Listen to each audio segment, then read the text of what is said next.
If more of you supported the show, I'd be less sick of podcasts. The blah blah blah. Sending out good vibes. The blah blah blah. Good vibes. Blah Good vibes. blah. The blah blah blah. Good vibes. Good vibes. 108 breaths of deep gratitude and prayers for guidance and protection. And put on a didgeridoo and shamanic drumming track. Shivers or vibrations and stuff like that.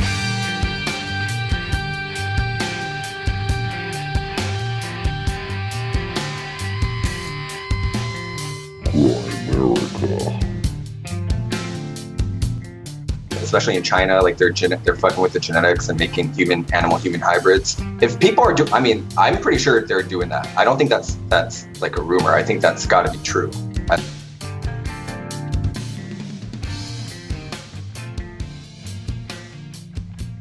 Go. All right, everybody. Thank you so much for joining us today. This is from my end, the third episode where I'm interviewing a couple of guys, but it's not really an interview. It's more like an informal chat between like-minded people. But if you guys haven't heard, I'm with the Grimerica boys, as people call them, Darren and Graham. How you guys doing? Hey, good. Good. Yeah, we're happy to be here. Hey, I'm happy to be able to join you guys again. For a lot since the last time I was on your show, I've had a lot of new listeners come in and just say, "Hey, I heard you on Grimerica. Now I'm glued to the channel, so I have to thank you guys for that." Oh, that's really awesome. That's great. Yeah. And one of the things I wanted to ask you guys before we actually get pretty deep into some other stuff are, because I know you guys started in 2013, and you guys must have had some sort of initial goals that you wanted to pursue. How have those goals? What were those goals, and how did they change to this point? What'd you say?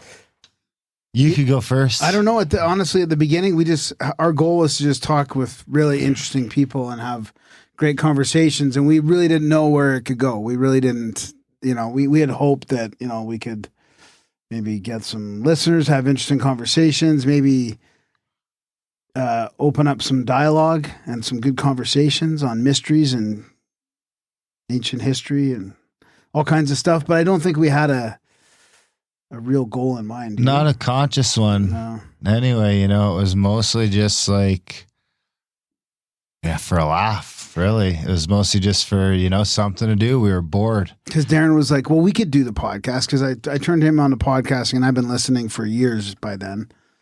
And he was like, well, we could do that. And then we decided to do the interview style. And it just started flowing from there. I mean, I honestly, in some ways, I wish we would have intended on something so I could kind of measure how we did against it, like in a manifestation sort of way. We'd probably be further ahead now if we would have been measuring. Because we just kind of just followed the flow and our interest as we went along. So, but I mean, we're super happy of where it's come to. I mean, it's been an amazing journey, and I think we got in there at the right time where it was still kind of growing. Like 6-7 years ago.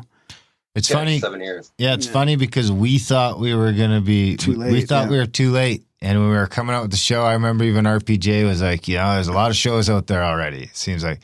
And now when people ask me today, I'm like, oh, fuck no, it's perfect time to start a podcast. It's just all catching steam.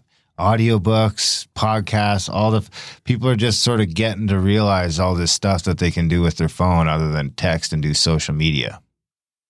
Absolutely. I would say compared to my goals were a little bit more specific, but then now they've kind of become more broad, kind of mainly because of what I was talking about right before we started recording with Graham. There's just so much stuff to keep track of. And now that so much time, it's coming up on 2 years since I've started the channel. I mean, it just came and went really quickly. And my initial goal was to just get the stuff out there, because there's like I said, there's a lot of information. But what really inspired me to start the channel, and I swear this is the last thing I'm going to say about myself before we actually go into the other stuff, was I would read the same article with just people in my life, and we would come away with different opinions. And then when I would ask them about that opinion, they would have misinterpreted the data. That, like, their reading comprehension was just subpar. So part of my channel was going through it with the fine-tooth comb with the listener, and then have the discussion from there. So it's almost kind of like a tool to try to be on the same page with people. Granted, there are, that backfires in some ways, like there are like toxic people in the comments and that type of stuff. But for the most part, I think the community has been great. And as more and more information's come along, it just seems like I don't know what my perspective has changed, mainly because of issues with obscured human history, which is mainly what I wanted to talk to you guys about. Yeah. So let me ask you guys before we start going through the rabbit hole, up to date, what's your current model of history? Like, let's just go back from recorded history to now. Do you think most of it is bullshit? Do you think some of it is based in truth? Do you think there's some sort of hijacking that went on where the what's taught in schools is completely different from this obscured history? What do you guys think? I know that's a huge question, but yeah, it is a huge question, and it's a question that I can never seem to answer, because every time I talk to a new guest or learn a little bit more, it completely changes. I'm reading this book called Genesis 6 Conspiracy right now, and it's bringing in a deeper understanding for me of the Nephilim and the secret societies, that sort of the bloodlines that go all the way back to, like, Cain and Enoch, and then Hermes is in there, kind of. So it's man, it's a tough one, because I used to like the kind of the alien intervention kind of theory, but part of me flip-flops back and forth between this whole thing is just a false narrative on purpose, and part of me thinks that it's just people not really purposely pulling the wool over our eyes, but it's just incompetence, kind of people stuck in their little narrow silos, and it's just been incompetence in the way the scientific machine is moving, that it can't be turned quick enough. And there's a bunch of people like yourself that are putting all this stuff out there that changes slowly but surely changes the paradigm of how old, like Bruce Fenton stuff that goes back to like 800,000 years. Like, is that more accurate? But even the mainstream scientists are saying that it's back to like 300 or 400 years now. So everything keeps shifting further back and further back, but it doesn't really move the ship yet. So I kind of tend to think right now that it's just incompetence. And of course there's some aspect of the elite sort of secret society that keep a lot of this occult stuff to themselves. And that ties into our history. Like, when I was watching your videos yesterday and I was thinking about like the stuff on Doggerland and all, like, this stuff should be talked about all the time, and nobody's talking about it, or at least, in our pop culture right now, because it's like they don't want us to go back and see that there used to be a land bridge between the UK and mainland Europe, and the ice sheet came down. They don't even want to address those kind of things, because it seems like that'll just open up a can of worms. So I think it's a bit of that, like, obfuscation now, because they don't want to go back and change history to more of a truthful thing, and incompetence moving up towards where we are today, with people just looking in their silos. And before people could, like yourself, look at all these different, like, that's one of our favorite guests, is these people that come on that can pull all the different science together, more of like in a generalist way, and put together a picture that we've never been able to see before, because we haven't had access to it all. I don't know, like, it's kind of like cross-examining all the data out there and trying to come up with a different, like a higher, I call it a higher resolution photo. Yeah. Basically. Like, right now it's pretty fuzzy, but every passing month it gets a little bit clearer. Yeah. Because the archaeologist isn't doing it, the anthropologist isn't doing it, the geologist isn't doing it. They're all looking at their own thing. And it's telling, you put it all together, it's telling us there's a way different picture. Yeah, we can see it happening now too, like, and obviously all over parts of different types of world history, but specifically in North and South America, like the peopling of the Americas. If you ask somebody like 10 years ago, like someone in academia, there'd be no question that they would say, yeah, Clovis was first. There was nobody living in North America beyond beyond the ice, the end of the last ice age. So that's like 13,000 years ago. Before then, it was just nobody. Now there's all this new stuff, especially with genetics and underwater marine archaeology And I remember last time I talked to you guys, again, bringing up Doggerland, how they're trying to map it's called the Ancient Frontiers Project. And they're just trying to map these ancient coastlines and stuff like that. And part of that is because of technology. Like a lot of people ask, how come just all this stuff is just coming up now? Like these are a lot of the hardcore skeptics who don't really accept any of the data. They think it's either manufactured. Like, they found bones here. How do you know they just didn't plant them there? Like there's always that. Yeah, exactly. Yeah. Like, and I guess they have, from a hardcore skeptic's perspective, if I put myself in their shoes, I guess that makes sense if you want to poo-poo all the evidence. But then you also have to, that's when you have to start cross-examining stuff. Like genetics is a great one. It's a really hard science that you could reproduce, basically. Like it's basically, you can't poo-poo that evidence because it's hard. It's there. It's been examined. People have written papers on it. It's not something like history or anthropology. Anthropology where it's malleable. You can kind of warp the data to make it fit your perspective. But with genetics, you can't do that. That's a good point, and that's one of the things that's makes me think that it's not all on purpose, because those things are changing as technology changes and people are finding out. And that's one of the things that seems to be shifting every year or two. There's a new theory about what we're connected to in our past history through genetics. So what do you think about that? The ancient history, like, did you hear the overall question? Yeah, but I mean, for one thing, if it's, depending on the nature of reality, history could be a lot less, I mean, maybe we find all those errors in history because that shit didn't actually happen, because it's all just part of the back fucking story for the program or whatever. There you go. All fucking well, I deep. mean, there's that, you got to take that aspect into it, because if you get into that, if you can digitize it or you're thinking like simulation or simulate it like it tends to look, then it kind of opens up the place for out of place artifacts and all that stuff can kind of get in more. But I mean, no, I probably agree with Graham for the most part, but I think that there's a lot of obfuscation probably on purpose. Oh, 100%. No, I'm sorry, go ahead. Yeah, I think they're like trying to, there's a lot of money and there's a lot of control. I think it's a lot easier to control us. As crazy as it sounds, I think it's a lot easier to control us when we're hyper individualized. Absolutely. Yeah, there is definitely some sort of agenda driven stuff in regards to that. As far as the simulation and stuff like aliens go, I don't like to poo-poo anything, because if there's some sort of evidence there, I'm all ears. I like to put that stuff in my back pocket, because especially the simulation, because logically, there's a lot of, like you have to put yourself in, like you kind of have to suspend belief in certain parts, right? But I don't think you do. As far as like base reality, I'm sorry, that came out wrong. Until you get to quantum, right? Like as soon as you hit quantum level, then the simulation starts making a whole lot of sense. Yeah, exactly. But I feel like that's a door that you don't necessarily have to go through in order to analyze other stuff in other disciplines, right? I mean, it could very well be a simulation. I'm not against it. I'm not a disbeliever. I'm definitely open to it.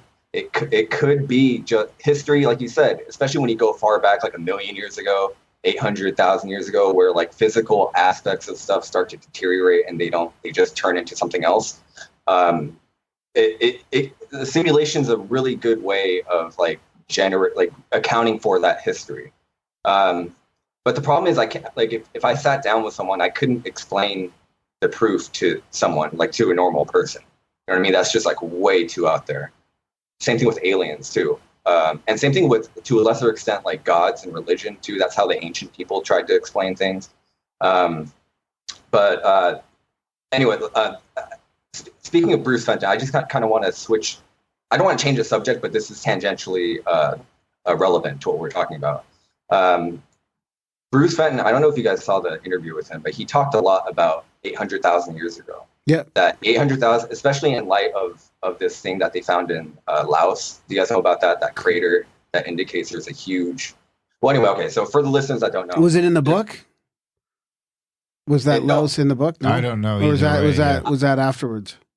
No, oh, in Bruce's book? No, Danielle's book, I think, is his wife's book. Danielle's Yeah. book. Oh, I don't know if they mentioned the crater in the book, Okay, but they okay. did mention a divergence of Yeah. humans. Yeah. Yeah, so that's what I'm trying to say is there was a divergence of humans, of our ancient human ancestors. So Neanderthals, Homo sapiens, Denisovans, we all had a common ancestor around 800,000 to a million years ago.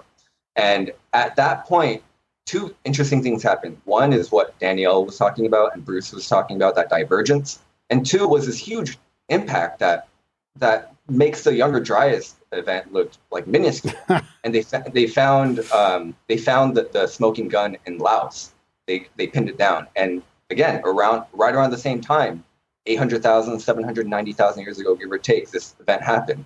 Now, just because they happen in the same date doesn't necessarily mean they are linked, but it's a very interesting data point, right? That those things, a crazy extraterrestrial object hits the Earth, and then right around the same time, not long after, a shitload of humans come into existence and spread across the Earth and start diverging. Yeah, right? and it doesn't have to be like alien. It could be just panspermia type stuff, right? It could be Like, panspermia, yeah. And so this is what I was talking about earlier. I didn't know this last year, right? So it's almost like this channel and your channel and people that cover this subject, the hosts and the scientists, they're all learning together. It's Yeah. like this communal experience. Yeah. Yeah, and you can track how especially if they have Twitter and they use Twitter a lot, or Facebook or whatever, you can track their sentiment, right?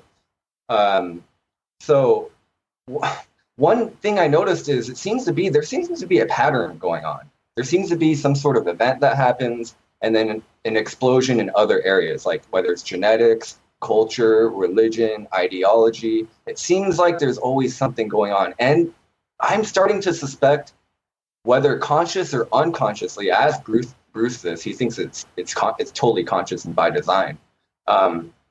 He thinks that there's some sort of hidden hand guiding history, whether it's a person or just a higher intelligence, or even something as innocuous as an idea. Once that's out there, it goes viral in a sense, right? So I want to connect this to the retrovirus episode that I did very recently. So the human placenta, right? So when a woman has a baby, there's a placenta that grows, and then once Allegedly. Allegedly, right? It's like this purple thing. The Chinese call it the purple riverboat. Yeah. That's what it's called. Yeah. That they traced that it evolved from a protein that came from an ancient retrovirus like HIV. So at some point before then, but animals were laying eggs, and so the baby would be in the egg, and it would have this prepackaged nutrients, right? That's what the yolk is, right? And that's how it would survive. But then at some point, let's call it a proto mammal, they got infected with this virus, and then there was this mutation, and then they started passing it on. That's the genetic narrative anyway, right? Whether you agree with that or not, you don't even have to believe in evolution for that to be true, because a virus, they say, probably evolved along with the first ever cell, because in order for a virus to exist, it needs to feed off the cell, right? So it wouldn't make sense otherwise. Like, why would a virus come out of nothing when a cell would come along with it, and they would live inside of it, right? Kind of like mitochondria, right? Mitochondria is the same thing. It's not native to us. It's like it has a parasitic relationship that gets passed on from person to person. Well, what's a virus? Where does that come from? It's just information that encodes itself in a host, and it kind of hijacks the host, and it reprograms how they live their life, right? It reprograms its purpose. So I was thinking, okay, retrovirus hijacks biology in the same way ideas hijacked a society, right? Or hijack individuals, right? Because you guys know as well as I do, throughout history, once certain populations, especially once they get big, there's going to be disagreements, right?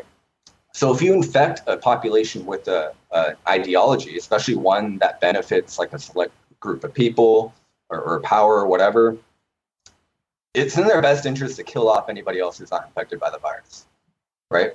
So I guess my point is that this could be that hidden hand that Bruce is talking about. It's not necessarily a shadowy group of people.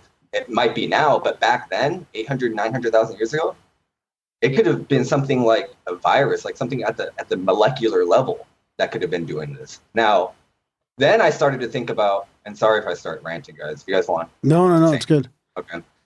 Then I started to think about like historical narratives, why anything would have an interest in doing this. Why would anyone want to treat us as if like we're a petri dish on the earth, right? Especially if you ask a flat earther, like the petri dish thing really becomes more of a interesting symbol, because it's supposed to be flat and it's supposed to be like a dome or something, and the moon's not supposed to be that far, all that stuff. By the way, I'm not a flat earther, but I've talked to a lot of them, and we've talked just about this. Are we getting glimpses of hidden history here and there now, since we have the internet, since we have this technology that's evolving? Last time I talked to you guys, there's a piece of hidden history that we talked about, the Scythians. Remember, we were talking about how these people from the Caucasus they were able to tame horses. They were the first group of humans allegedly that were able to do that. And then what happened? They had a skill that no one else had, and they exploited it, right? Or they made use of it, however you look at it.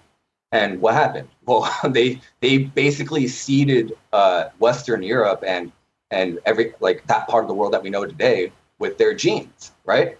The Romans even said so themselves. That's why we have the word German, right? German people. It comes from a germ, like an apple. Like the Romans saw, like, wow, there's a ton of these people here already. They all have their own culture, completely different from ours.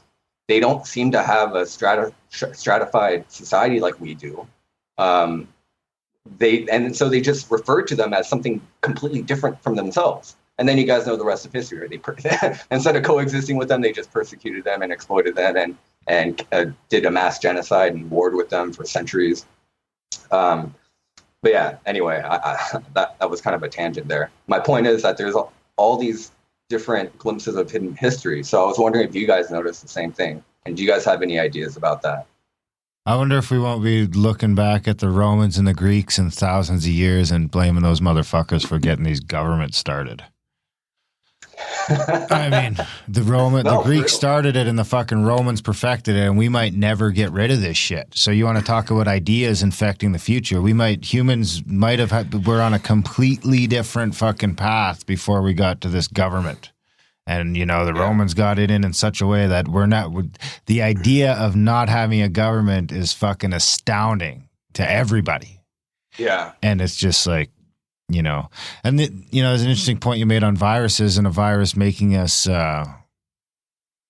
start to carry our young on board instead of eggs. It's like we kind of got this view of viruses today that they're the enemy.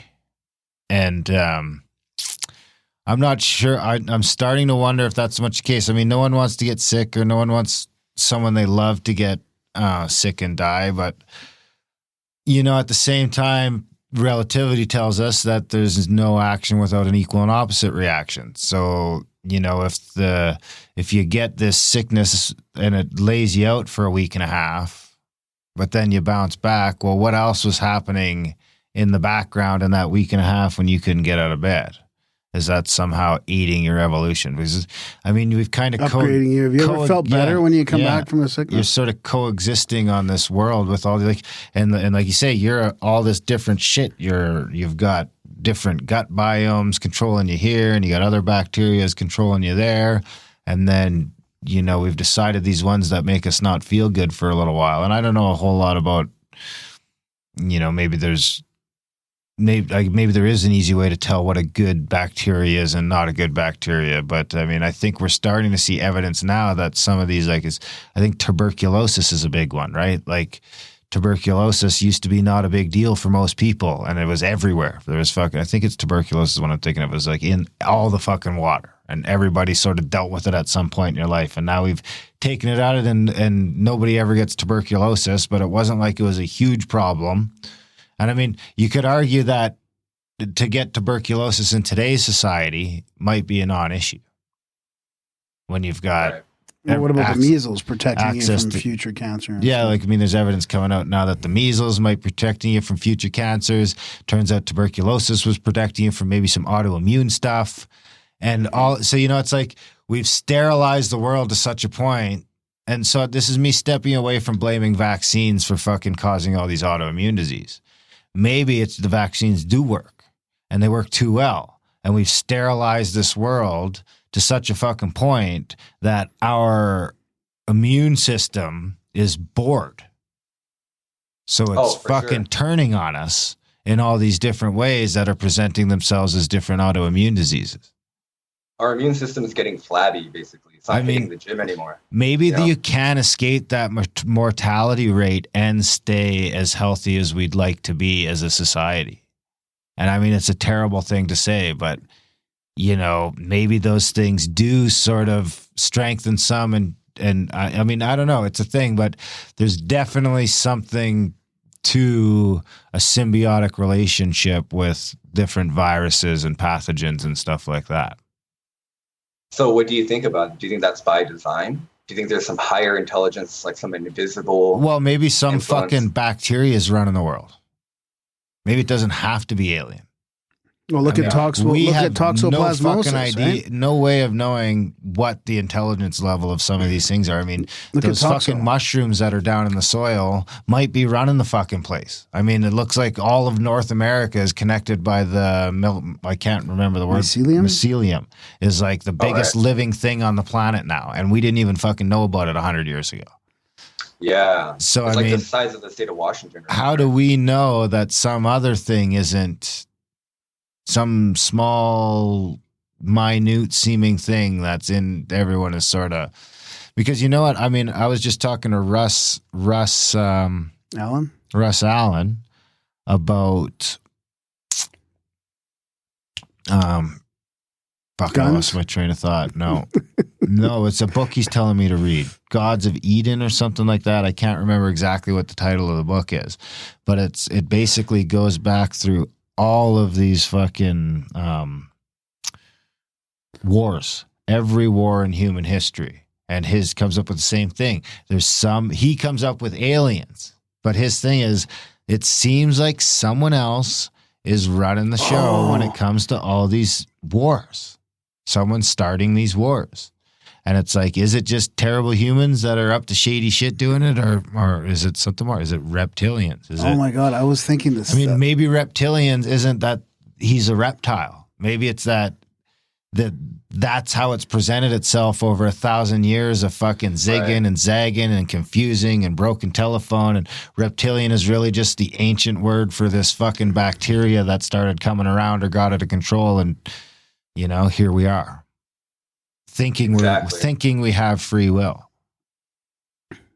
Yeah, that kind of puts Plato's allegory of the cave in a completely different light, right? Because when I first heard of the allegory of the cave, I just felt like I immediately thought about like propaganda and like, you know, all these man-made types of issues that come along with like a controlling government. But then it made me realize like maybe Plato was just talking about like all these other like biological influences, like climate, all of these things, all of these variables that we don't think about. I like to call them just invisible variables, right? That just comes with this existence, right? So yeah, that's a really interesting thing, Darren. You totally took the words right out of my mouth, because that reptilian thing, it doesn't mean like, I don't think it means you have green skin and you look like you're in like a bag of flesh or something like that. It's more like it could be something like toxoplasmosis, where you have no fucking clue who has it and who doesn't, but it's subtly affecting how you act and react. And yeah. And I can't remember. That was like a tangent from what I wanted to. What were we talking about? What was the question? Like glimpses of hidden history. Like where has it been apparent? Like last time we talked, I talked about like the Scythians, and I talked a little bit about Doggerland, and all that is like obscured history, right? Because that seems like a big deal, huge landmass, 180,000 kilometers, like square kilometers. I mean, you would think that. Do you think it's possible? You know, because, you know, and I used to think it was possible, but now when I start thinking like 10,000 is a long time. 10,000 is what? 500 generations. Right? Something like that. Yeah. So let's go 100,000. Now you're talking about 5,000 fucking generations. I don't think that it's in our abilities to really track a real history. I don't think, you know, it's too convoluted by this point. I mean, the closest thing you're going to get is maybe some Randall Carlson noticing. I think geology's one good way to look at it. Archaeology is probably mostly pseudoscience. Mhm. But, I mean, you've got a bunch of different conflicts in there. You got the Mongols taking over all of Europe at one point. So much history has been lost and erased and rewritten, and history is his story. You know, it's whoever fucking won. So if an entire culture gets annihilated, you know, that's gone.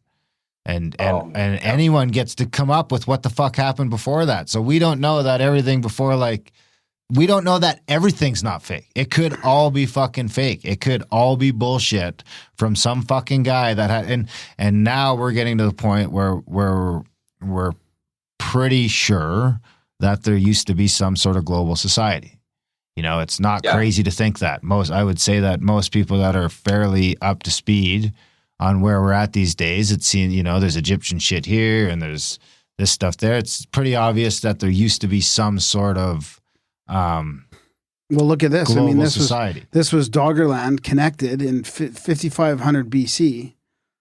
Which was So that means if you had a global was, society, that was after the Younger even Dryas, then- and it was connected to the UK. Like even then basically- people were convoluting stuff. So how did it get to be an old global society? Was it by the point of a gun, or was it, you know, how much? So and yet the it could have Vikings been super convoluted even before it got erased, and then we started again at the Younger Dryas. And we've been fucking convoluting it since then. Well, yeah, look at the Vikings in Scandinavia. They didn't even think there was anything east or west. No. I mean, Says who, though? apparently, right? Well, exactly. Well, the writings. There is, you know, they say there's. But they there's went some all the way to writings on, Newfoundland. right? This is like 800. Yeah, I know. This is 800. That's what I'm saying. It's weird because That's a hell of a leap of faith. You know? To just head out to fucking sea. well, they barely made it to the UK. It took them a while to get to the UK. I mean, but what I'm saying is thousands of years before that, not many, only a few, there was a land bridge from Denmark, right? So, but I think, So- we don't know what they thought even. I know. So, like, did they think there's nothing over there? Did they have their own, you know, like, I just think that it's been cut off and people have been passing the baton that has become our fucking history. It's been passed to thousands of different cultures over the last 100,000 years. But there could also, that's definitely true, especially if you have a group of people who have like an unbroken history, like that unbroken game of telephone, essentially. But there are also other possibilities. Like, again, what are humans? Humans are intrepid explorers. We have that in us, right? If you get a group of people like the intervisibility thing, they're going to island hop, right? They're going to go across those snowy mountains, right? Yeah. They're going to find out. There's going to be some group of guys who are going to do it. What happens if those guys go discover something crazy and then on the way back they get wiped out by like a snowstorm? Like all kinds of variables can happen, right? Especially in the ancient world, where if you have an explorer and he's gone, who knows what happened, right? Yeah. Like, or a plague. So what Darren was talking about, I have a great example of stuff happening where it really happened one way, and then something terrible happens where most of the eyewitnesses, most of the people were wiped out by like smallpox or something, and then the history gets rewritten, right, by other people who come later. So one good story is we got to go back to the time of the conquistadors, when the old world met the new world, right? So 1492, what happened? Columbus sailed the ocean blue, right? So since that happened, the story of Mexico, Central America, South America, and North America, all the Americas, their world radically changed in a really short amount of time. So in 1541, okay, you guys know the story of El Dorado, right? The city made of gold. Yeah. So 1541 is only about 15 or or 20 years after the first case of, like, before smallpox really started to wipe people out. So there was still traces of pre-Columbian society going on. Now that pre-Columbian society, there have been all kinds of rumors, right? They've been around, they're the stragglers from Atlantis, or they had their own civilization that was seeded from people with Denisovan DNA. Like, they all lived along the Amazon River. There are all kinds of narratives, right? Well, there is an actual, not just one eyewitness account, there are 3 detailed eyewitness accounts of those people existing, like this vast empire. So I'm going to start telling this story. Right? It's a crazy story. It should be a movie. So when you say pre-Columbian, pre-Columbian mean pre-1492, like what was going on before the white people came. Okay. Right? Before Columbus came. Yeah. So pre-Columbian could be any time. It could be 2,000 years ago. It could be 5,000. That's just what it is, right? Yeah. But before the West came over. So there's this guy he's a conquistador named Francisco Orellana. And then there's this other guy named Gonzalo Pizarro. He's the brother of Francisco Pizarro, who took over Peru with his conquistadors. So these 2 guys wanted to go find, they went to Ecuador and they wanted to find El Dorado, because there are all these rumors rampant about, oh man, there's so many resources here. There's so much gold. There's palaces. There are people with all kinds of architecture that rivals that of Rome, right? And we're talking about the Amazonia. The area of Amazonia is basically the Amazon River that flows from west to east. It empties into the Atlantic. All the area around there, right? Which is now just dense rainforest and stuff like that. Well, so they go from Ecuador, and then they cross the Andes. There's this perilous mountain range, and then they get to this place called the Coca River. The Coca River is a tributary to the Amazon River, right? By the time they get there, they have 200 guys to start out. They're already running. They're depleted supplies. A lot of guys are dying, and so what do they have to do? They have to pillage and jack these people living along the river, right? Well, they do that.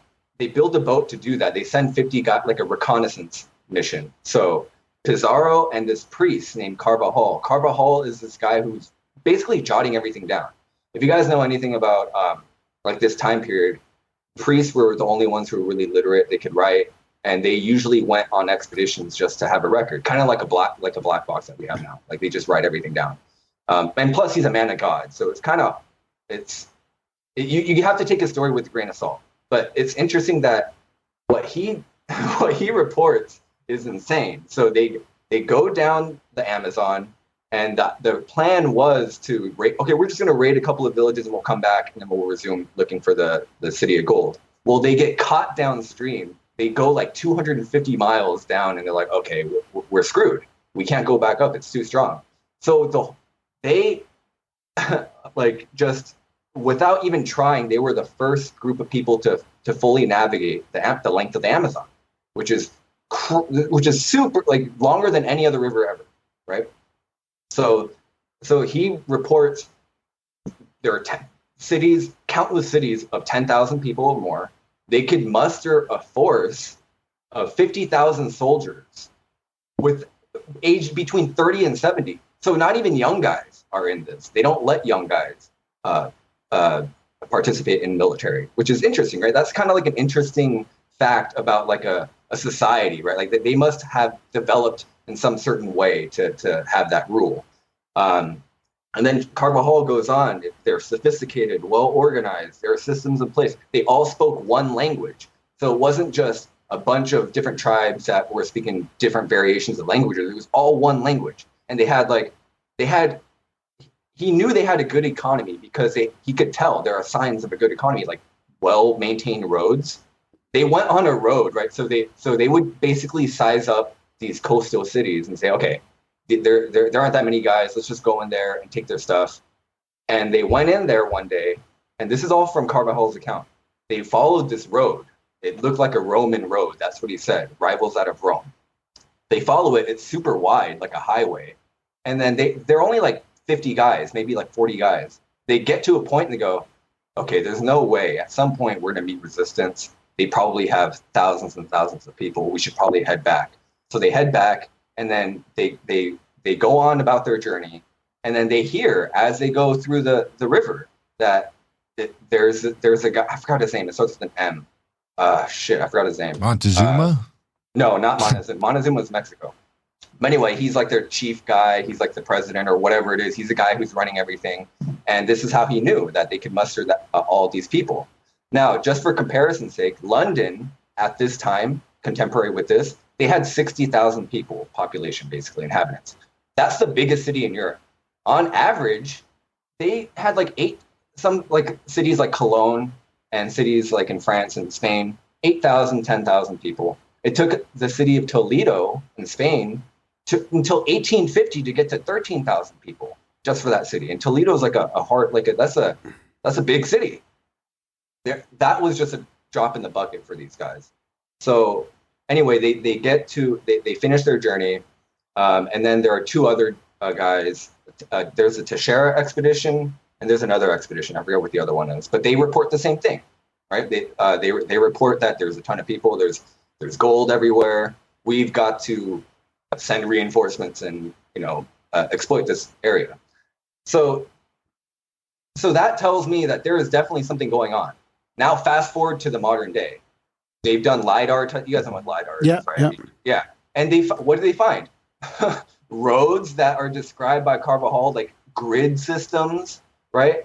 Places where people were deliberately planting and harvesting stuff on a large scale. And conservative estimates, like just based on the square footage of what they're growing, they say, man, the average city is like 10 to 15,000 people at this time. This flies in the face of everything that we've learned. How come people didn't take his diary? Because again, this is 1541. It took 18 months to get through all this. What happened to his diary? How come it got suppressed? Or maybe it's a fraud.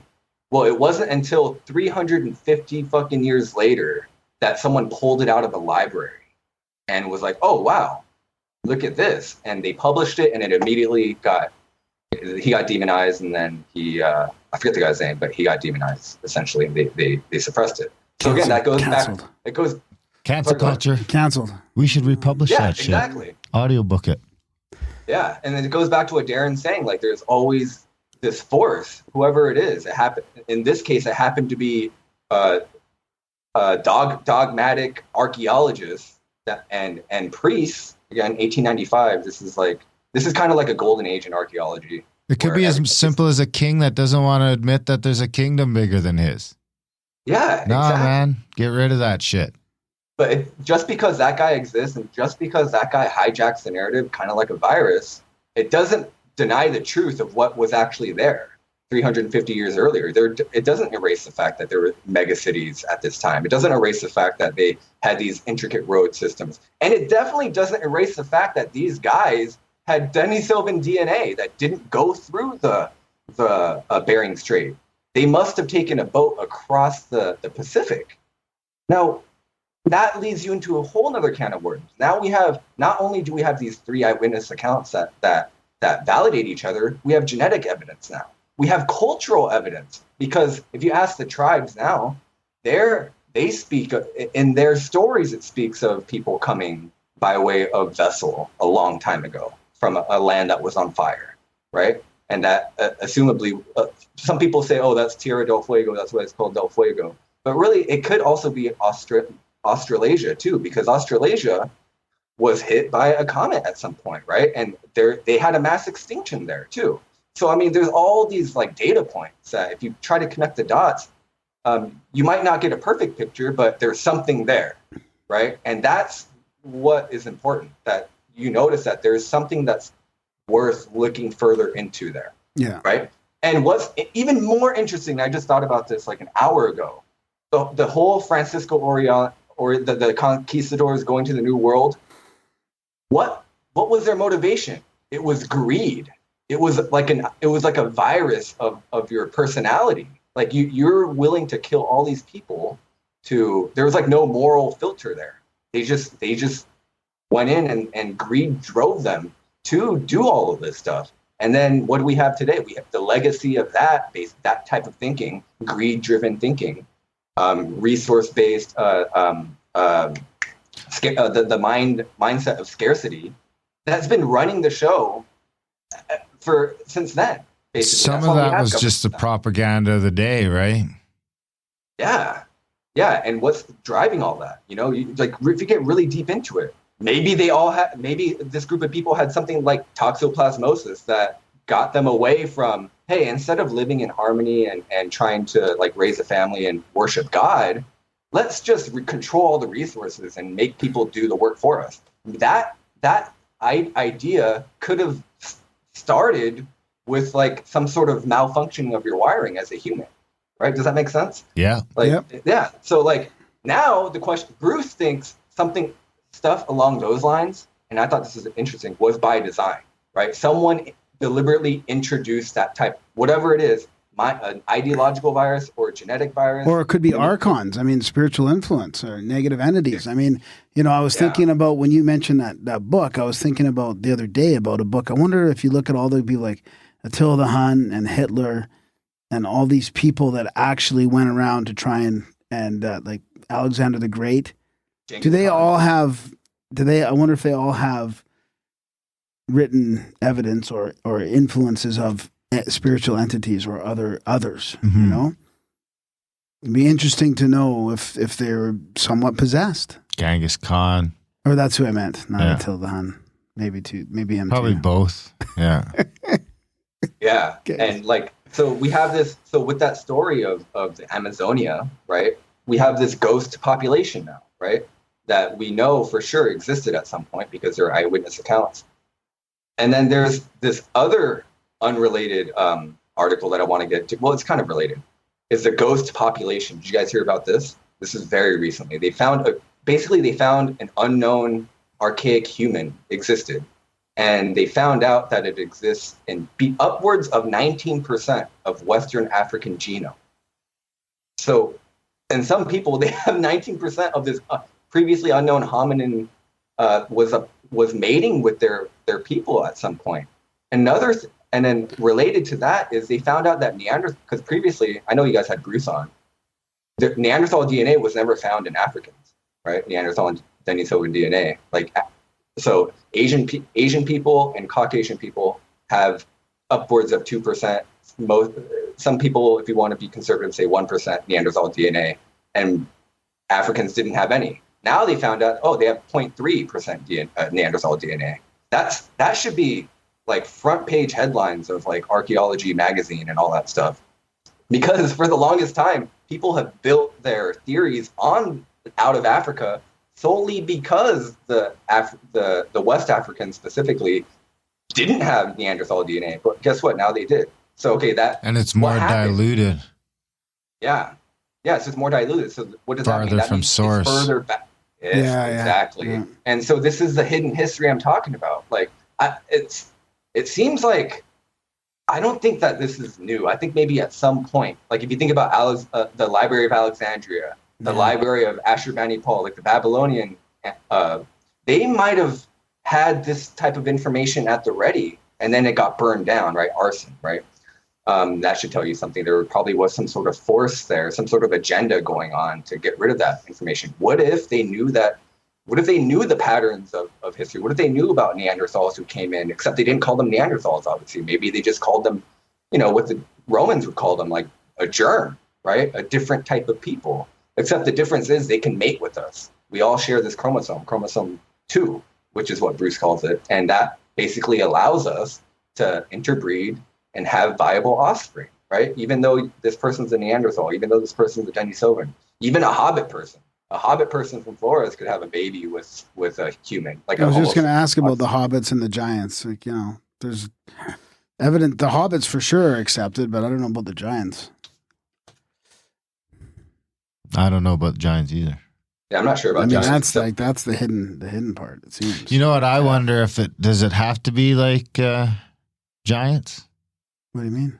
Well, it's because I was talking to Tasha, and she's like, you go see a lion in Africa, and it's like twice as big as the fucking lion in the zoo. And same with all these animals we bring in captivity, they like stunt. And I would argue that all of humankind is in some level of captivity right now. We've built our own zoo and put ourselves in it. It's not like a zoo kind of it is. I don't know what it is, but it's like we're docile. We're highly domesticated. So if you like released a bunch of us into the fucking wild, and I mean like straight up wild, like we say we've got some untouched tribes. I don't know how untouched they are.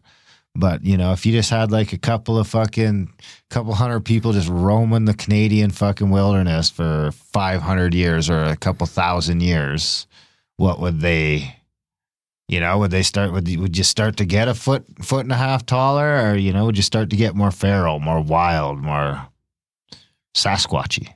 Maybe Sasquatch is just a couple of feral humans left out there, and we all look like that. That point, Darren, that's a very interesting point, because you can see that in other things. So here's a great example. I don't know which part of China, but then the women there would practice foot binding, right? Do you guys know what that is? They would intentionally bind their feet. So little tiny things, yeah. Yeah, I have to think that domestication is something like that, except it's more of like a mindset situation, right? Because how do you tame a wild horse? You have to get it into a certain mindset, right? Same thing with foxes. Foxes, they change color once they become domesticated. There's a physical response that is begot from an ethereal change, right? Like ethereal meaning something that's not directly apparent, right? So in this case, it would be like their mindset, right? So I would have to think that government, modern life, is some sort of mind binding, some sort of ethereal binding that a population has. And that's why, again, it becomes more and more compelling. Like, well, I really can't rationalize how that would happen just randomly. Because a pig doesn't domesticate itself. Something else has to influence it in order for it to go down that direction, right? Another interesting thing about domestication is it's reversible too. So you can get a domesticated pig, send it out into the wild, it'll grow, its skin will thicken, its color will change, and it'll grow hair, it'll grow tusks. So, yeah, that's a real good example, is actually looking at a pig, taking a domestic pig to a wild pig, because you do not want to fuck with a wild pig. Instantly it changes? Not like instantly. That? What is this in Dungeons and Dragons? No, like that. Goes into the bush, just poof. Fucking, you can see the horns. No, but I mean, how many generations does it take? Oh, it takes like a couple of years. Is it that same pig though, or different generations? Same pig. Same pig. Well, that's what I meant by instantly. And there's a big difference between the same pig in a couple of years and instantly. But you're probably part pig, so take that into account. I mean, it looks like we're mostly pig and monkey. Whether that's from crossbreeding or, I think it was Bruce who we talked to. Was it Bruce? No, it was somebody else. Someone else we talked to about, a monkey probably fucked the pig. Here we are. I mean, they practice tattooing on pigs. They practice operating on pigs. Pigs are the closest thing to us from a fucking like skin standpoint. But we got 99% monkey. I mean, it's like, and then we got Jewish people and Arab people who don't eat pork. Is that because it's dirty, or is that because it used to be, that's like you're eating your ancient fucking self? Well, apparently it takes longer to digest pork than anything. Because humans don't like digesting human. Is there genetic evidence of that, or is? I thought whoever we had on talking to that, like, had some evidence of it. Yeah. I'd have to look back into it, but I mean, the pig thing keeps coming up, right? I mean, I've been hearing the pig thing. The funny thing is, when you used to hear the pig thing back in the day, it seemed fucking crazy. Yeah, I know. It's like the more questions and research you do, it's like, well, Jesus Christ. Yeah. There's something to do with like the heart too. I think the pig heart's like very similar to a human heart. It's fucked up. Yeah. They've done like organ transplants, right? Where like a human body would take a pig organ. Not all of them, but like I think I've heard that somewhere. I don't know. That could be fake news too. I haven't really looked. We're probably fucking 8 pig hybrids. So get used to it. Well, didn't South Park talk about this? Man Bear Pig? Remember Man Bear Pig? Well, you remember like, I think Seinfeld even had the pig man. Remember Kramer helped him escape? Oh, that's hilarious. Oh man, that's interesting. What were we talking about before that? Oh, we're talking about like domestication and stuff. Yeah. Graham, I actually want to address your. I know you wanted to ask me about Doggerland. Yeah.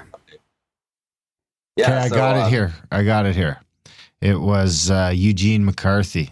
Grimerica talks hybridization, stabilization, and macroevolution with Eugene McCarthy, PhD. What episode was that? Wow. 232. Wow. Do you think there's like a link Well, between? No, go ahead. it's Eugene McCarthy joined us to chat about his many years of research into hybridization, stabilization. So his theory was that it's hybridization and stabilization has more to do with where we're at than evolution. Wow. We talk about the differences between this and Darwinism, like the accumulation of mutations versus genetic process. We get right into hybridization, even possibilities of where humans may have come from, i.e. pigs and monkeys. And there are many, many more examples of how true hybridization works.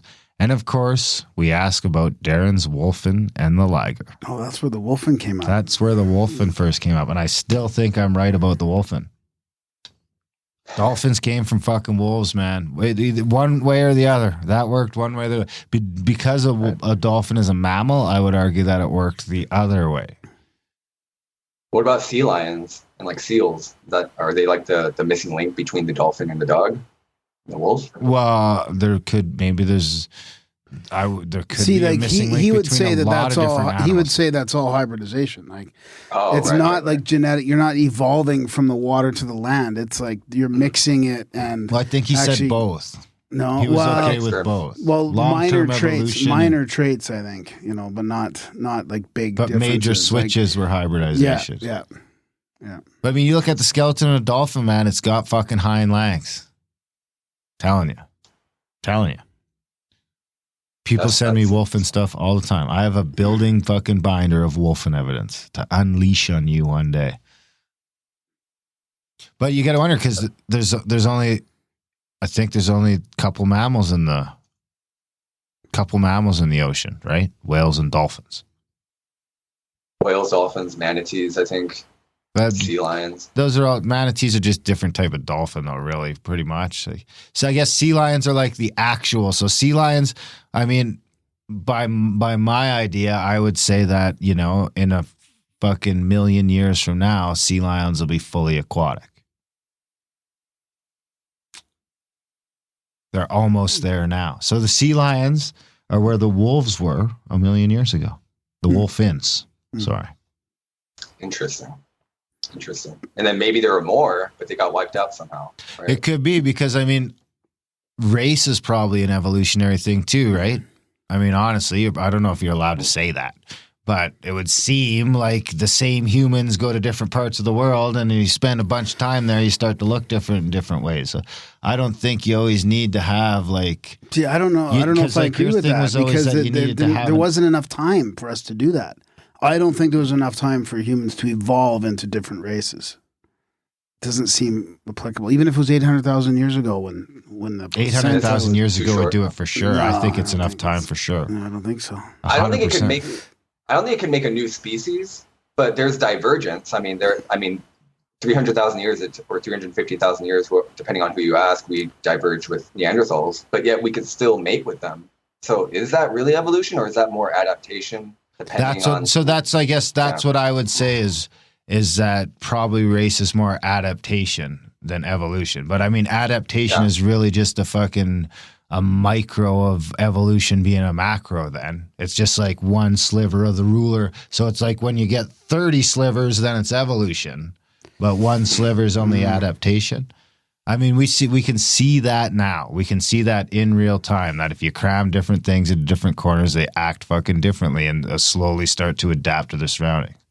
Humans are super, super adaptable. So I don't think so it's like you don't need to have things on the way to each other. You can have different versions of the thing because it's gone to different places.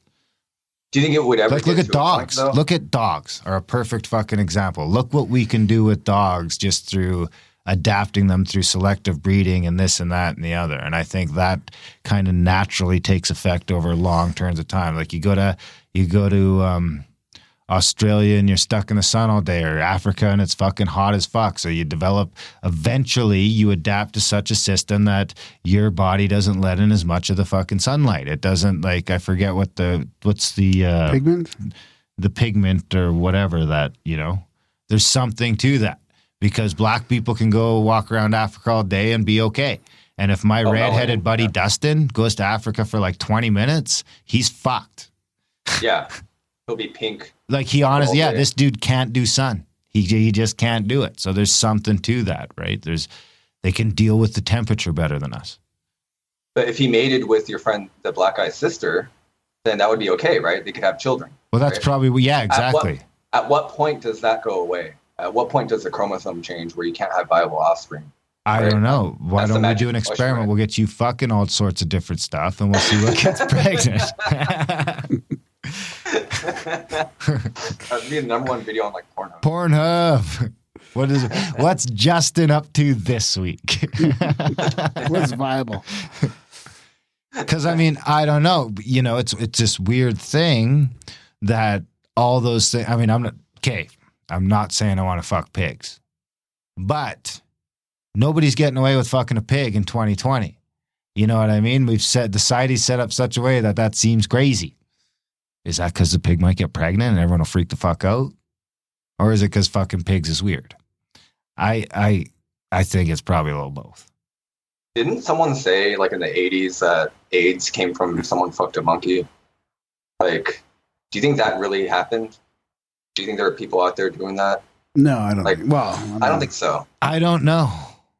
There's 7 billion motherfuckers running around out there. Who knows what some of these people are up to, honestly. I think it's quite possible. Yeah, there could be bestiality fetishes and stuff. I mean, people are dressing up in fur and pretending to do it, so, Well, there are all these rumors of CRISPR, like stuff, especially in China, like they're fucking with the genetics and making animal-human hybrids. If people are I'm pretty sure they're doing that. I don't think that's like a rumor. I think that's got to be true. I think there are like leaked files. I haven't looked too much into it, but I'm pretty sure that that's going on. So if that's going on now, who's to say that didn't happen like in the remote past, right? That could also happen too. Obviously, there's no evidence for this. That's why I don't really talk about it, but I do read up on it. And I am aware that if history tends to repeat itself, So, I don't know. Is that like a sign of intelligence? Like once something gets so intelligent that it starts to manipulate its environment and maybe manipulate its genetics or other things genetics. If people are willing to subjugate an ethnic group and enslave them, that's a form of that, essentially, right? They're changing, they're manipulating their life, essentially. What's all the variables as they want to control so they can have a certain outcome. Maybe at some level, once you have enough resources, you start to just fuck with people's genetics. And maybe that's why we can't find missing links to anything. Maybe that's why people think a walrus is always a walrus because God or whatever genetic engineer made it that way, and then it just stuck. Anyway, I like that. I don't know. All right, let's hit Doggerland before we run out of time. Up. Yeah, okay. Because you got this beautiful slide up here that shows us like the current state of the British Isles and the mainland Europe, and then like 16,000, 8,000, 7,000 years ago, what it was like. You want me to screen share with you? Yeah, sure. Yeah. If you could, yeah. Okay. Let me, all right.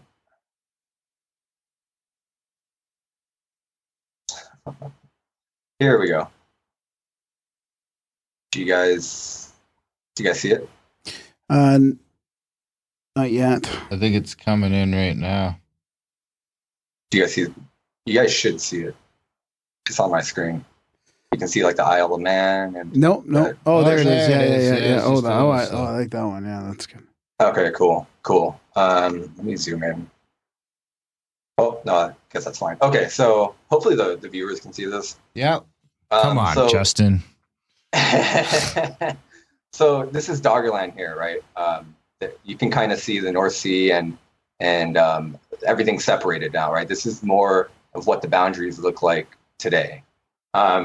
So the Netherlands here, there's this city called Monster, Netherlands. That's what it's called. They might pronounce it differently, but I just call it Monster because it's spelled like monster. And they have this contraption, or what you will. It's called the Zand motor, which translates to sand engine, right?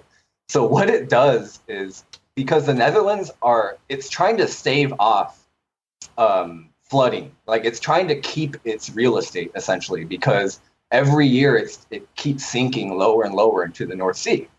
So what the Zand motor is designed to do is it's designed to dredge up the ocean bottom and keep adding it to the beach.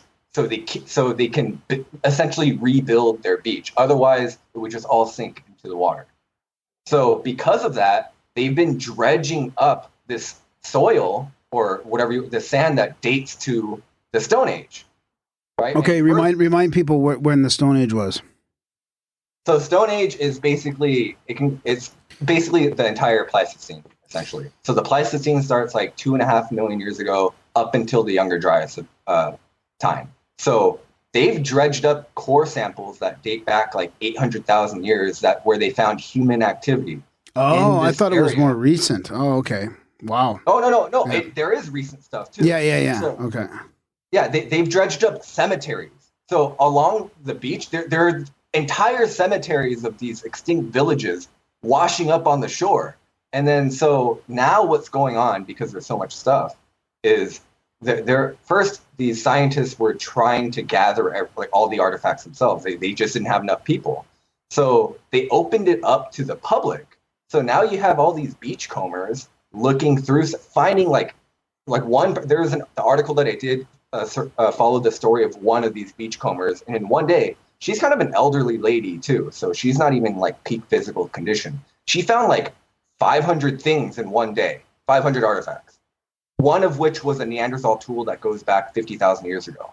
So they have like these. This is a really interesting instance because you have the public to have this direct pipeline to the scientists in terms of evidence and what they find. And so they just, whatever they find, they submit it to the lab, and then they document it. They put paperwork associated with everything they're finding. And you can imagine that requires a lot of resources, a lot of manpower, a lot of hours. So they take, right now, I think the majority of people are just on a volunteer basis. They're not really paying anybody, only like the really, the people with the PhDs and all that stuff.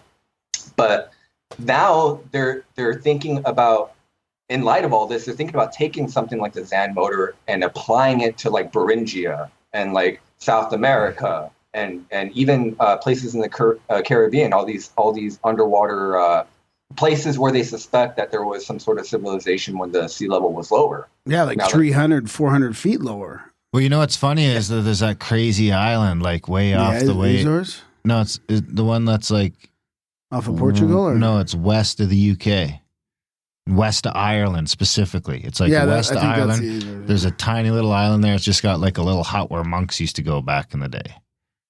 And it's like, you look at this fucking island and it's like, do you really think someone sailed out there to build this hut? They must have walked there at some point. Anyway, am I looking at, all the like, well, I don't even know what color where's Beringia again? All that like flesh colored stuff used to be land? Yeah. Yeah. These were lowlands. So how long ago?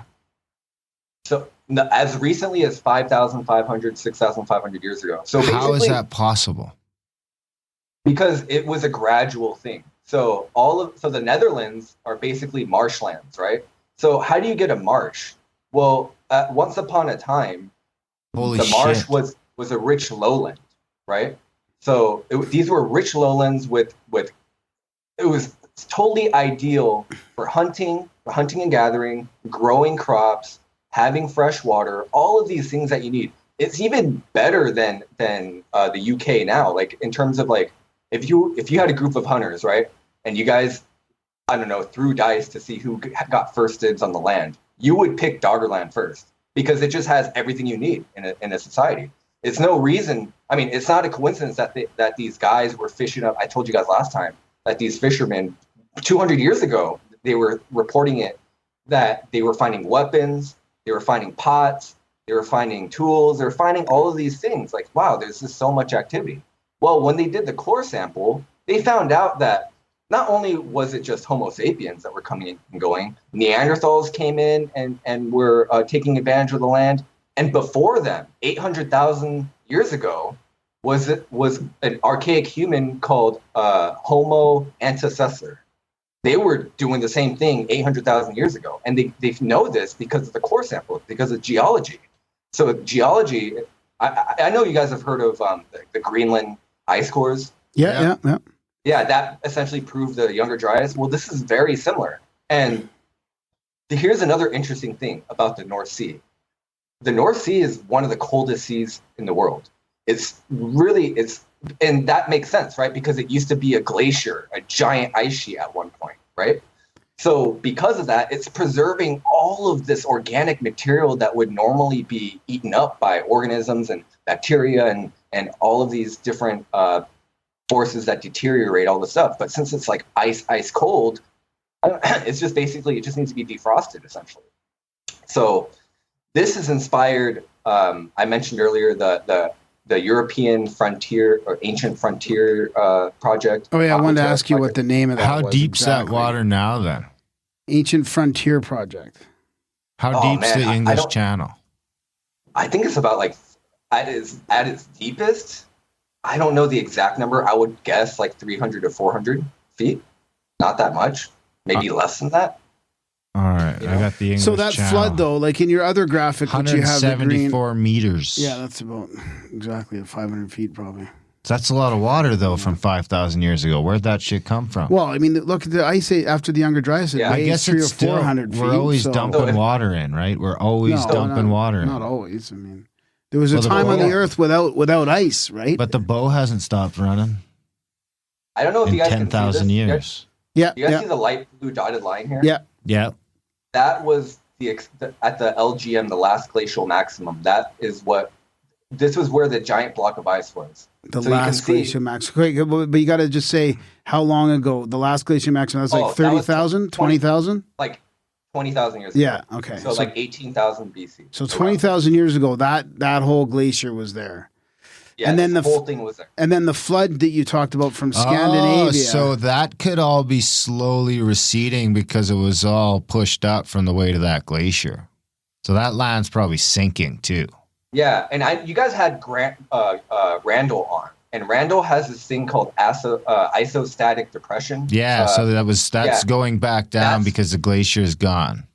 Yes. So now it's kind of like doing this long, like it's kind of bouncing up and down a little bit, like at a geological level, because it just had, like in terms of geological timescale, just an instant ago, it had this giant heavy block of ice on it. So it's still reeling from that. And the Netherlands is a perfect example of the effects to this day, because the Netherlands probably, well, if it wasn't for the Zan motor, it would be diminishing year by year. Well, it is. They're just like artificially augmenting it. Yeah, exactly. With the bones of the past, literally. So what happened So- with that other Starega landslide or whatever that was more like, how many thousands of years ago would that be? Like after the Younger Dryas, there was something in Scandinavia that helped this flood as well? Right. So there was a tsunami that came from the direction of Norway. So it's kind of, and that was because there was a basically huge block of ice just melted and it just washed up. It just emptied into the North Sea because by that point it was already filling up. There was very little of the landmass left, and they had this. If you guys can see in the middle, you can see Dogger Bank. Yep. Excuse me. So there was an island here, essentially, this little thing. And it's kind of like, if you look at Easter Island now, you can kind of see that, wow, if you drain the ocean a little bit, there's like way more to this landmass. Well, that's what Dogger Bank is. It's like the remnants of Dogger land. So the reason why this is so compelling is because you can see it in all over the world. I recommend anybody listening now, I know Google Earth does a lot of people have problems with Google Earth, but there are some telltale signs. If you just look at it from a bird's eye view, a satellite view, you can see like this effect just in the shallow water around islands now. It's very, very interesting stuff. So that's why I mentioned, I think, Graham, you asked where Beringia is. Yeah. Beringia is where Alaska and Siberia connected. Oh, right. So- Okay, the Bering Strait there. Yeah, they want to they want to put something like the Zan motor there just to put all that speculation to rest, which I think is a great idea. And I think people unanimously would want that to happen. The only people who don't want that to happen, take a guess, just the people who built their theories on the Beringia hypothesis and people, the Clovis first hypothesis and all that stuff. Yeah. But you can't suppress stuff like technology and irrefutable evidence and stuff like that, because it's just eventually the truth comes out Nowadays, especially with nowadays, especially, yeah, they can't just murder everybody who's like involved in this, because the public's involved now. Like you could take your son or daughter to Monster Amsterdam or Monster Netherlands and take home a Neanderthal bone, right? You could do that. That's possible now. So do you think that tsunami still sinking? No, nothing's sinking really. It could Netherlands be. is The UK, Netherlands- all that whole area could still be fucking sinking. No, Well, it's not. That no, doesn't sink. Yeah, it does So the sink UK because the isostatic depression is gone. But these are elevated plateaus and elevated highlands, so it's going to take like another flood for them to really sink like Okay. a substantial amount. So was that that tsunami? Do you think that was the biblical flood, or did that have something to do with it? Like, was it big enough to be? Was it big enough to affect the Mediterranean all that down at that point? Probably not. I think When was the tsunami? Because you know what? I forget, Randall or someone talks about, we had someone on the show that was showing us some, like, it was somewhere in the Caribbean, or you know where it was? It was on the east coast of Africa, that there's like giant drumlins from an impact in the Indian Ocean yeah. like 5,000 Yeah. years ago. Well, this was 5,500 BC, I think, right? So 7,000 BC or around there. 5,500 years ago? no 5,500 BC, so like Okay. 7,000 years 7,000 ago years ago. when everything started to go south. I think the tsunami was probably the result of multiple destabilizations of the remnants of the ice sheet there. Because by that point, most of the ice sheet, because there's the Younger Dryas event that took out a large chunk of it. And remember, it was already, before the Younger Dryas impact event, it was warming. So it was already melting before it actually got completely destabilized. And then it probably got super warm, super fast. Yeah, and you can see that in the ice cores because of that spike. You can see it. Like it's From literally, you can see the graph. All the water vapor, it got super humid in this motherfucker. So are they finding any ooparts in that? Ooparts? Yeah, in that sand stuff. What's an Any oopart? what? Out of place artifact. Oopas? Ooparts. Oh. Oopa. Something like the Antikythera device, like something like well, that. maybe not that significant, but maybe gems or crystals or stuff that's like going that shows some machining capability from way back when, or just some weird out of place thing that I guess I don't know. I guess know their about that. date when they date them, I guess when they figure out what they are and then they date them afterwards, right? Like how would they tell the difference between some skulls from 7,000 years ago compared to like hundreds or tens of thousands? Well, some of the skulls that they've, like the cemeteries I mentioned earlier, they sequence like 5 individuals' DNA already. They sequence. Wow. It. So yeah, so they find information that way. They'll use the geological, the core samples, the sediment samples again, and use that as a scale and compare it to the artifacts that are washing up on the beach and like which sediment that came from. Because again, with the Zan motor, you can track the levels because the person well, I don't think a person's operating it. I think it's just automated at this point. But they can go back in the records and say, okay, it excavated this part at this time. So they could go back and track like which part of the strata it came from, and then just go from there. And again, some of the oldest remnants that they found were, again, this Homo antecessor. And again, that magic number, 800,000 or so years ago, they were living here. So what was going on 800,000 years ago? Like, it seems like there was this worldwide thing happening, similar to the Younger Dryas. Like at the Younger Dryas, it seems like it was a worldwide thing that could be, the legacy of that could be a bunch of different stories, like Atlantis is the big one, or the biblical flood, right? Yeah. And then now that we've examined that, now we know that it wasn't just one giant flood, although there was one giant flood, but a series of floods and a series of impact events. and a series of famines that came after that. And then not only that, there were a series of volcanic explosions. Dark right? Ages, yeah.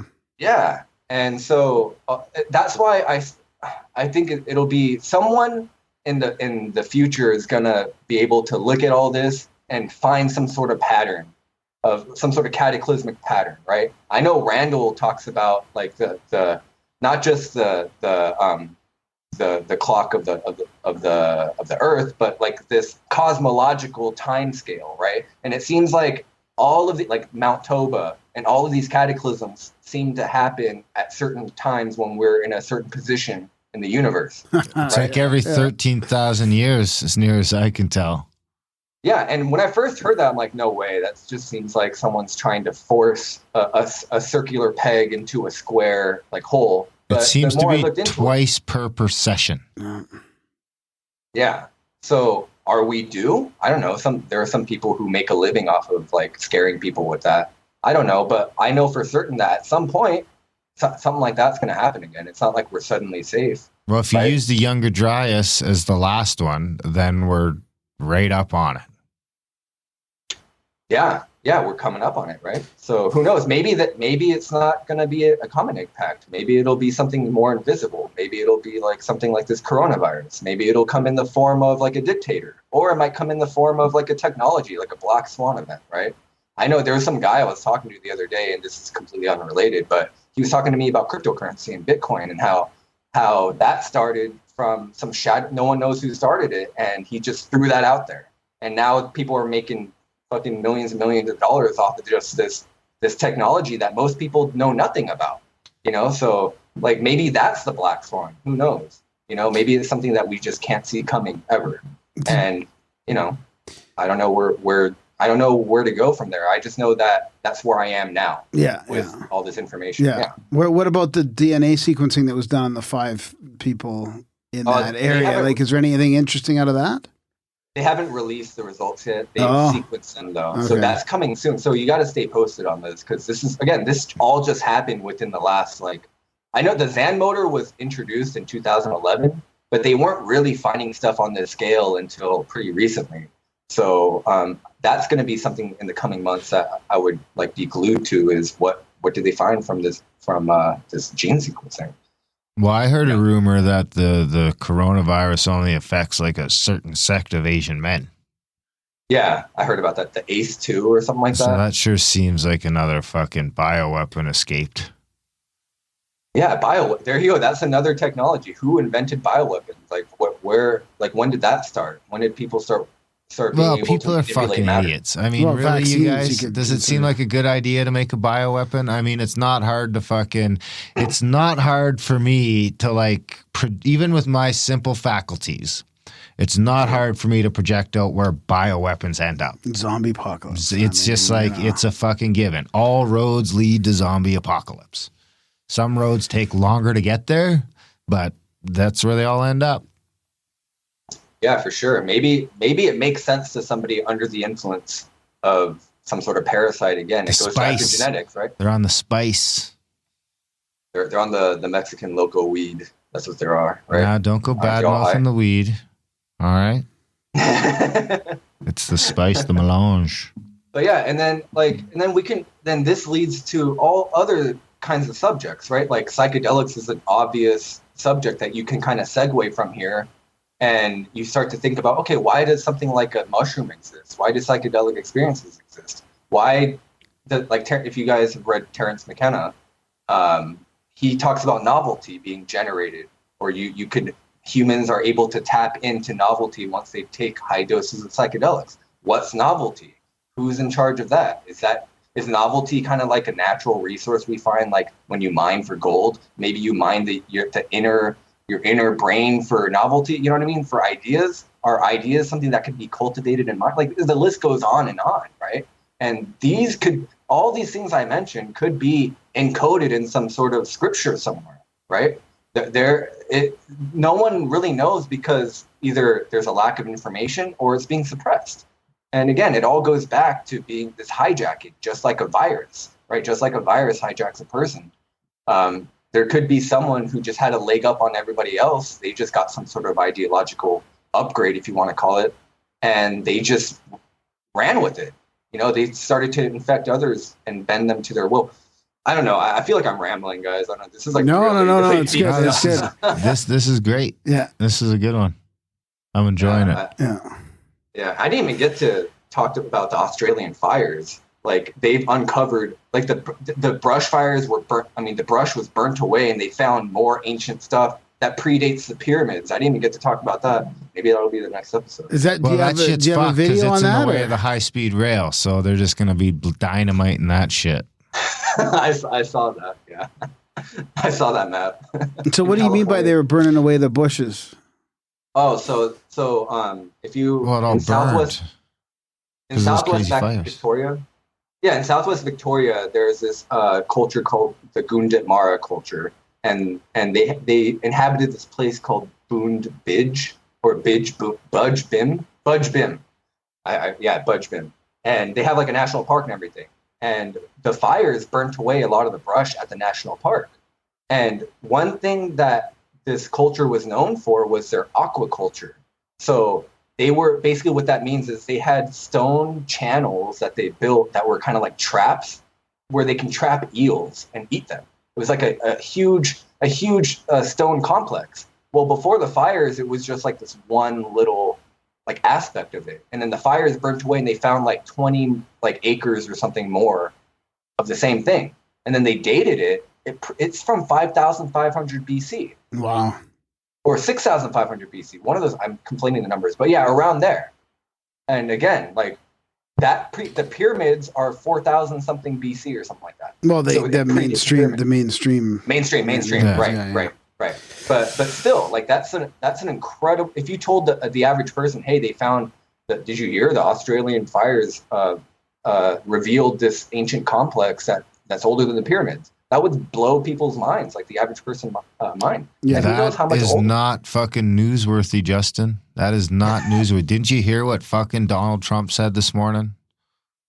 Let's I get don't know that what he said. dredger. I'm just saying. Let's get that dredger. That's what's Let's get that newsworthy. dredger out Whatever between Donald Australia Trump and- tweets, that's the news. That'd be interesting. Get it out in Asia and the Philippines and all that, Indonesia and Australia. Get the dredger out there.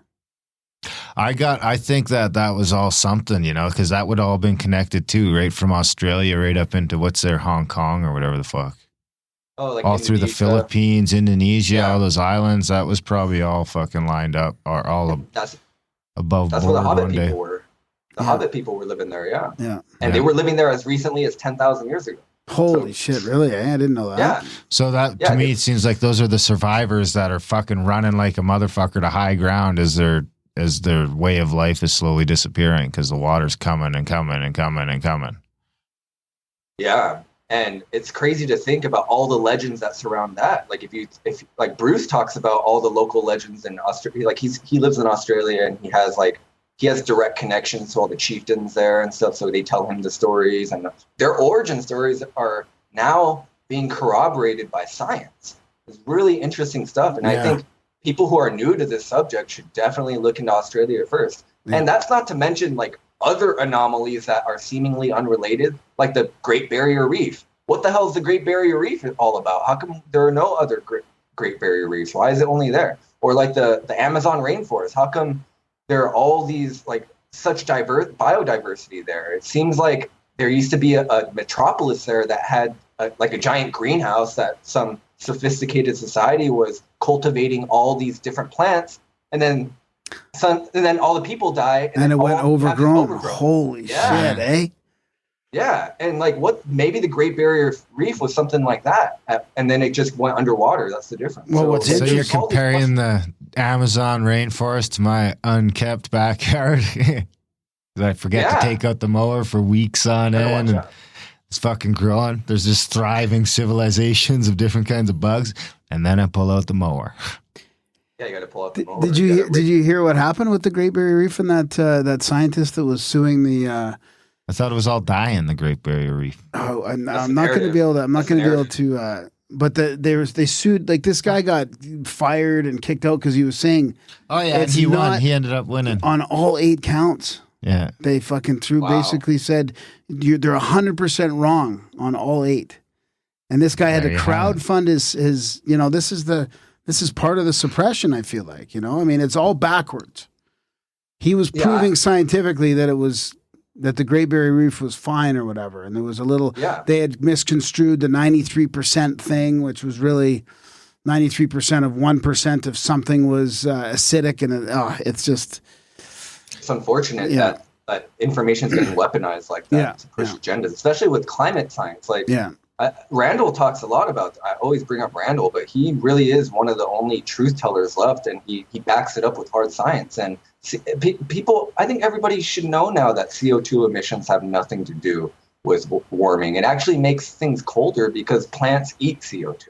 You know, I mean, that's, again, another episode, but yeah, it just sucks that people are taking advantage of a lack of information such as the Great Barrier Reef, and then they're just using it like to make up these fake news narratives and to push their agenda. And it's like, man, you're doing such a disservice to humanity. And it sounds overblown, but it's not. That really is, when you logically follow the after effects of deliberately misconstruing the facts and beguiling people. Yeah, fear, all the fear and the policies. I mean, they're trying to, it's not like they're just saying the earth is flat or something like that. I mean, this is like, you're changing policies. You know, you're scaring the hell out of people. Totally. You're affecting people. You're affecting everybody's daily life by pushing that. Fear is the mind killer. Yeah. Shuts the brain down. Well, Justin, we're just about out of time, but I think, you know, as usual, 90 minutes has flown by. An hour and a half evaporates into thin air. We're getting some people in the chat saying that we should do a 3-way with the Snake Bros one day. Yeah, let's Justin. do that. Yeah, that'd be fantastic. Oh, yeah, I love those guys. That'd be a good little round table. I want to actually go up to Calgary because I'm looking at, I just moved recently. I live in California, but I'm looking to move again. Like, I'm looking to move to Washington State, around there. Oh, and communes in Washington. Yeah. We're going to Washington in March 21st there. March 21st is a Vision Quest. We'll be on a plot of land, 5 acres down just outside of Wenatchee, Washington, and we'll be getting into just hanging out. We'll just be hanging out for the weekend. So come up. You're welcome to. You can fly into Calgary and we'll drive you down. Let's do it. All right, you got to be here on the 19th. I'll bring a jacket for sure. I'll need one. You'll need a fucking jacket. Totally. I need a fucking jacket. Yeah, 100%. You don't need boots. And an umbrella. You don't. Definitely for Washington. It'll probably be pouring rain. We got to keep that in mind. In March? No, it's still going to be cold. Raining. It's not going to be below 0 there. Yeah, it is. Fuck. What are we doing out there in March? It was just bad planning. Oh, my God. Vision Quest. Vision Quest to do it on the equinox. To name the property in the fucking freezing. No, we got a bunch of... I'm selling people hotel rooms for $60 a night. Our good friend Brandon was nice enough to go out and source a nice cheap place. It's about 20 Close minutes by? from the property, okay, where everyone can stay. If we do 2 people per room, it's $60 a head per night. Okay, I'll do that. Yeah. Okay. Unless Michael buys that motorhome, then we'll just head down with him. Hey, my family lives up by Wenatchee. How do I meet up with you guys? You start by joining the chats. Adam, grimerica.ca/chats is one way, or you spamgram. GrammaticAmerica.com will get you out there. The commune is just outside Wenatchee, about 20 minutes. How are you getting supported, Justin? Are you taking support yet? No, I'm completely self-funded, man. This is just a labor of love. This no is just Patreon or nothing like that? No, I don't. Well, we'll put a link in the show notes for all the Grimerica listeners. Anyways, we're going to point everybody to Justin's YouTube channel. It's fantastic. Lots of great videos talking about all these topics. Lots of good graphics on there, and it's very visual as well. So keep up the good work, man. Absolutely. Keep up the good work. And we'll do that roundtable with the Snake Bros real soon. I think that'll be a fantastic chat. Hey, I think it would be awesome. I love those guys. They put out great content too. So yeah, just hit me up on Twitter. You know where to find me, Jared. Right on. Well, until Justin has a support page, just throw that extra support our way, grimerica.ca/support. And when you do get a Patreon or a PayPal going, you let us know, and we'll spread it as far as we can. For sure, man. Great. Your work's great, and it deserves to be supported. Thank you so much. All right. Thank you for talking to me, guys. I'll catch you later. Okay. Bye, Justin. Peace. And that was our chat with our good friend Justin Giefer, the Jindo. You know, we just sort of me and him became buddies on Twitter. So, you know what it was? Is I always retweeted his stuff. It was so fucking fascinating. And we sort of started DMing and stuff like that. And then we had on the show. And now he's doing his thing. And now we're swapcasting. That's awesome. Swapcasts are always fun. Seems like the audio seems to be working. We do have some stuff to do, though. So we're going to have to get out of here. We appreciate you guys tuning in early on a Thursday. And everyone who didn't tune in live, thanks for listening to the show. Thanks for supporting the show. GrabAmerica.ca/support. Stay tuned for some news real soon on some other ways you can support the show. We got some stuff on the back burner we're getting ready to bring out to the light. And Contact at the Cabins are sold out right now, but stay tuned for new announcements over there. The best way to know about Contact at the Cabin stuff is to sign up for the newsletter, GrabAmerica.ca/news. I don't know if that link still works or not, but if you go to the contact page, there's a link there to sign up for the newsletter for sure. The newsletter people are always the first people to find out about these things. So... And the chats, probably. Yeah, and the chats, too. Yeah. The chats. And what about the contact? I mean, you could always follow the link to contact. It's usually the rumblings have started already before I build the web page. Okay. And if I build a new web page, it doesn't notify anybody. Yeah. Whereas if you sign up for the email, you just get a ding one day. Yeah, right. Yeah. Okay. Or you can constantly check the Contact at the Cabin page, but we will probably be launching the 2021 events in the next couple months. Yeah. All right, guys. Thanks for listening, and we will see you next week. I feel safe. I feel safe when I'm with you. It must be your grace. How you skate in figure eights beneath this spinning disco ball. How you skate, how you skate, how you skate. In figure eights, in figure eights, in figure eights. Beneath the spinning, beneath the spinning, beneath the spinning disco ball.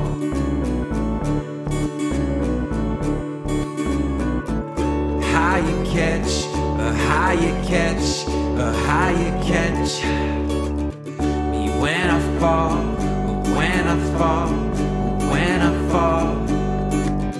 And after all, and after all, and after all, you're my wonder wall, my wonder wall, my wonder wall.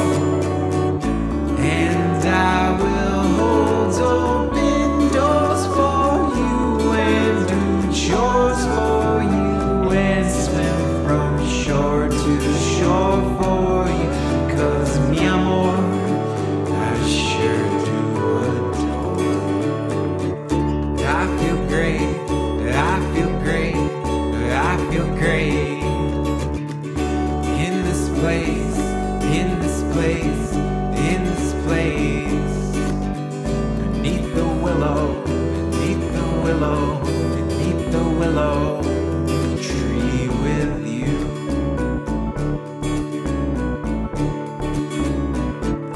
What a catch, what a catch, what a catch. You're so smart, so very smart, so very smart. And that's not all, and that's not all, and that's not all. You also got a big heart, a big old heart, a big old heart. And I will hold open doors for you and do chores for you and swim from shore to shore for you. 'Cause mi amor, I sure do adore. How you skate, the how you skate, the how you skate. Figure eights, figure eights, figure eights. Beneath the spinning, beneath the spinning, beneath the spinning disco ball. How higher catch, the higher catch, the higher catch. When I fall, when I fall, when I fall. And after all, and after all, and after all, you're my wonder wall, my wonder wall, my wonder wall. And I will hold open doors for you and do chores for you and swim from shore to shore for you. 'Cause mi amor, I sure do adore you. I feel safe, I feel safe, I feel safe. In this place, in this place, in this place. Beneath the willow, beneath the willow, beneath the willow tree with you. What a catch, what a catch, what a catch. You're so smart, so very smart, so very smart. And that's not all, and that's not all, and that's not all. You also got a big heart, a big old heart, a big old heart. And I will hold open doors for you and do chores for you and swim from shore to shore for you. 'Cause mi amor, I sure do adore you. I feel safe.